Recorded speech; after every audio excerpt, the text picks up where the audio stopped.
तो भाई ये तो आप जानते ही होंगे कि जो साल 2023 का अंत होना है वो इंडियन फिल्म इंडस्ट्री की सबसे बड़ी क्लैश के साथ होना है, जहां 21 दिसंबर को रिलीज हो रही है शाहरुख खान की डंकी, जिसको डायरेक्ट किया है राजकुमार हिरानी ने, जो कि इंडियन फिल्म इंडस्ट्री के one of the most successful director हैं। तो वहीं 22 दिसंबर को रिलीज हो रही है प्रभास की सलार, जिसको डायरेक्ट किया है उसी डायरेक्टर ने जिसने दी है इंडिया को केजीएफ जैसी ब्लॉकबस्टर धांसू मूवी, जिसका नाम है प्रशांत नील। तो देखो क्लैश के बाद क्या होगा ये तो वक्त ही बताएगा, किसकी मूवी कितना चलेगी ये समय से ही पता चलेगा। लेकिन फिलहाल देखो हर कोई इस क्लैश को देख के खुश नहीं है। एक व्यूअर के तौर पे हम फिर भी खुश हो सकते हैं कि एक ही टाइम पे हमें इतनी बड़ी बड़ी मूवीज देखने को मिलेंगी, लेकिन इंडियन सिनेमा के लिए ये बिल्कुल भी अच्छा नहीं है कि दो इतनी बड़ी मूवी, दो मोस्ट अवेटेड मूवी एक ही तारीख पे आ रही हो। क्योंकि दोनों ही मूवी की सबसे खास बात यह है कि दोनों ही मूवी में इंडियन फिल्म इंडस्ट्री के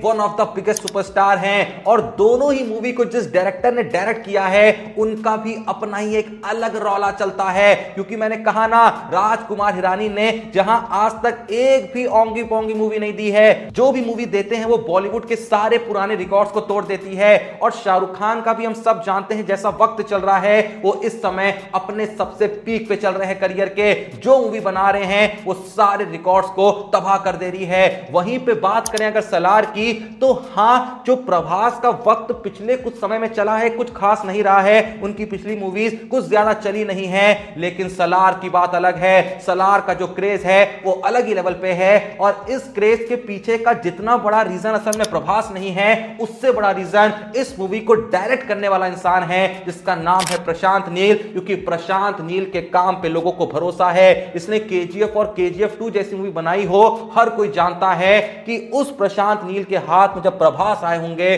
तो उन्होंने प्रभास के साथ क्या खतरनाक माल बनाया होगा।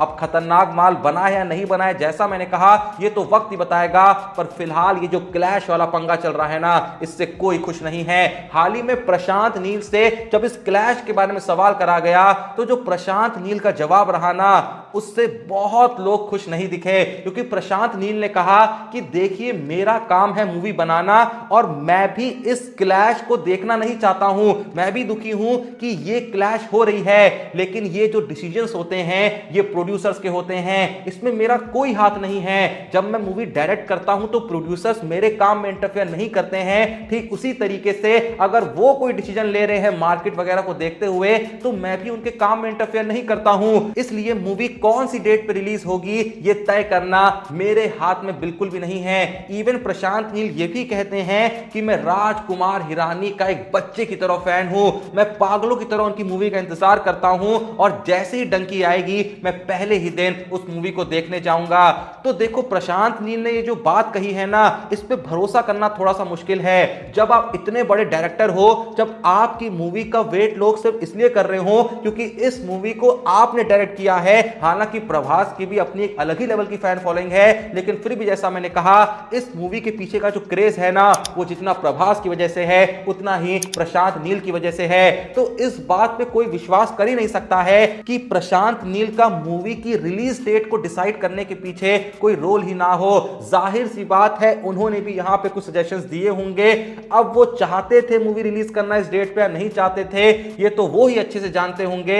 लेकिन मुझे ऐसा लगता है कि अगर प्रशांत नील चाहते तो इस मूवी को उस डेट पे रिलीज नहीं करते, क्योंकि डंकी ऑलरेडी उस डेट को काफी पहले बुक कर चुकी थी। उसके बाद सलार ने अपनी डेट को पहले पोस्टपोन किया, और पोस्टपोन करके एग्जैक्ट वही डेट अनाउंस कर दी जिस डेट पे डंकी रिलीज होनी थी। हालांकि डंकी ने फिर अपनी डेट को एक दिन पहले कर लिया 21 तारीख को, पर सलार अब भी अड़ी हुई है कि हम 22 को ही रिलीज करेंगे।